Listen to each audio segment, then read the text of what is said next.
Mike, nice to see you again. And by the way, thank you so much for joining us on this very, very special day in our nation. And and I'm going to say this throughout this entire special tonight, and I don't care if I sound like a broken record, because folks hear me say it every year since I've been doing this show. Why do we only honor our veterans one day a year? Mike, I kind of have a problem with that. Yes, I think you and a lot of Americans, millions of Americans, have a problem with that. Some demographics get a whole month of celebration. Right? We get one day for our living veterans. We get one day for our fallen. Yep. It seems it seems like a disservice to those who are willing to sacrifice their lives and honor that covenant of service to protect our Constitution and our way of life. Yeah, you make a great point, right? And I'm not saying we shouldn't have these months that honor Native American, Black history, Asian American, whatever we have, the LGBTQ. We got months for those. But you know what? In the military, all of those people are encompassed, right? It doesn't matter skin color or religion or gender. The military is made up of all those folks that get those special months or weeks or days. So I agree with you. How about we start pushing this administration to make the entire month of November a month to honor our veterans? We might be able to get it done with the current administration, Mike. I don't know. What do you think?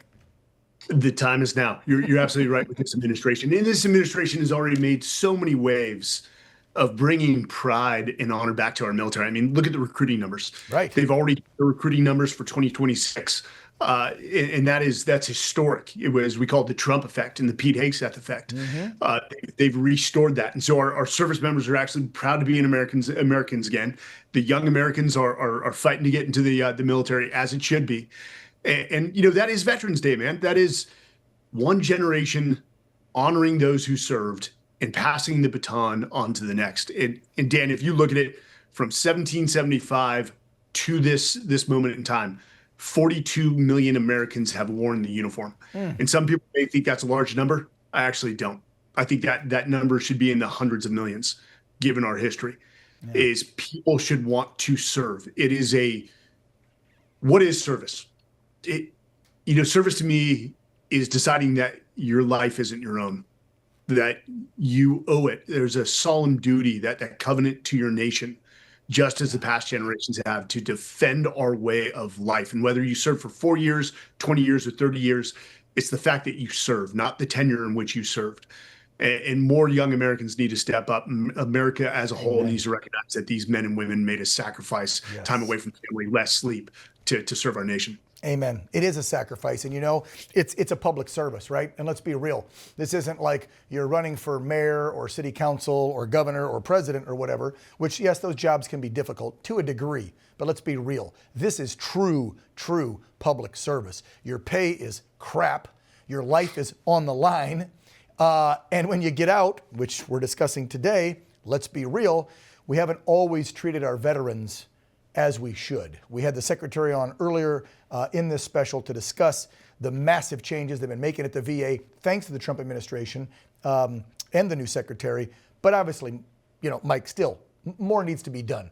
You were a team leader in the SEALs. As an officer, how do you think we should be better preparing the active duty troops when they retire or finish their 4-year tour, whatever, when they become a veteran? Because I feel like we don't do enough of that. We don't talk to them about what their benefits are and what being a veteran means. I feel like we got to prep them better. Do you agree with that?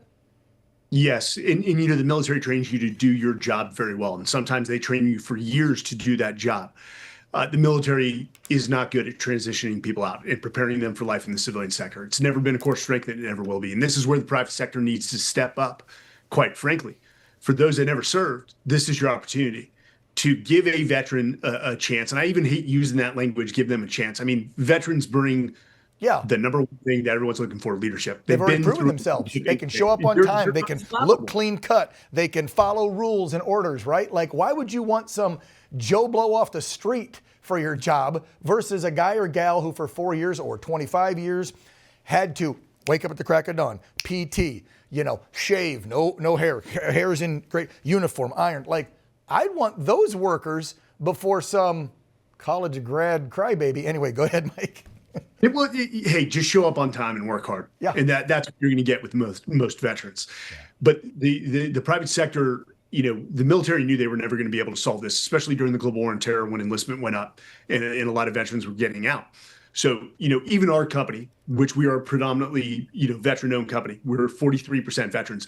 We run a program called Anchors of Hope, where we pull other companies in from the data center industry, and we say just hire one veteran between the periods of D-Day, celebrating that, and November 11th.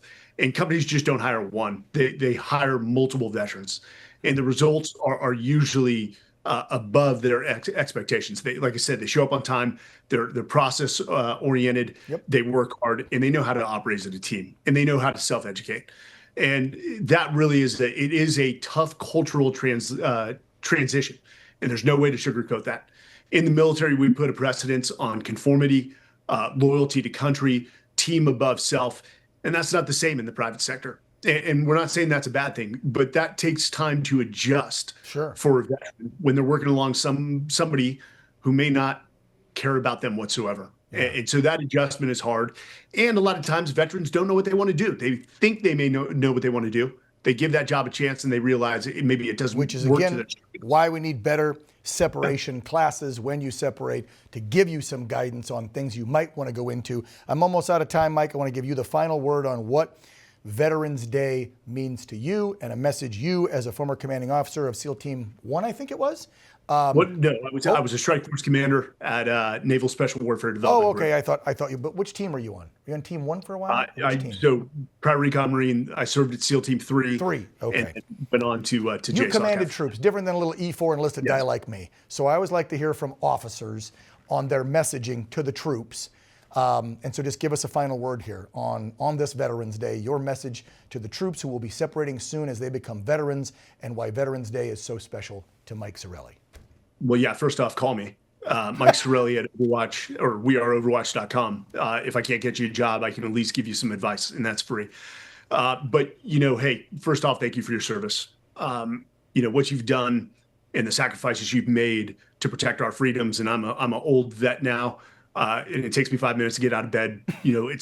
You've protected me and my family, and there is nothing I can say to truly show you the gratitude for serving. But give yourself grace when you get out. It sometimes takes a couple jobs to figure out what you want to do and where you want to land in the right culture. But you have been taught everything you need to know by the military to succeed, from discipline to commitment to focus. You are more powerful than you ever will believe, and you can start your own companies, or you can succeed within companies and continue to serve out of uniform by building the economy, which is our biggest strength by far. That's what allows us to defend freedom across the world. Amen. And deploy our military. Mike Sarraille, as always, retired Navy SEAL, Chief Talent Officer at Overwatch Mission Critical. Thank you, brother, for weighing in on this Veterans Day, and thank you for your service to this great republic. God bless you, Mike. Happy Veterans Day. Yep.